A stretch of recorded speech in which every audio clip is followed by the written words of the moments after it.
ஒரு கர்ப்பிணி பெண்ணை நான் வந்து கொன்னேன், அவளை கொன்றதோடு மட்டுமில்லாமல் அவளுடைய கருப்பையில் கையை விட்டு அந்த குழந்தையும் எடுத்து வெளியே போட்டு கொன்னேன் அப்படின்றத இவன் பேட்டியா கொடுத்திருக்கான். சமூக வலைதளங்களில் இன்னும் அந்த வீடியோ வந்து இருக்குது.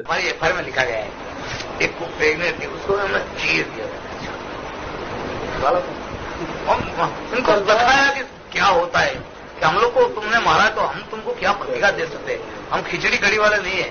அப்படி கொன்னதனால அன்னைக்கு நான் ராஜா மாதிரி சந்தோஷமா தூங்குனேன் அப்படின்னு பேசிய ஒரு கொடூர மிருகம், அந்த மிருகத்திற்கு ஆதரவாக இந்த பாஜக அரசு வந்து செயல்பட்டுச்சு. இப்படி நாங்க வந்து கலவரத்தை நடத்தி கொண்டு இருக்கும் பொழுது மோடி எல்லா இடத்துக்கும் வந்தாரு, வந்து நல்லா பண்ணீங்க, சூப்பரா பண்ணீங்க அப்படின்னு வந்து எங்களை ஊக்கப்படுத்தினார், பாராட்டினார் அப்படின்னு சொல்றான் அவன்.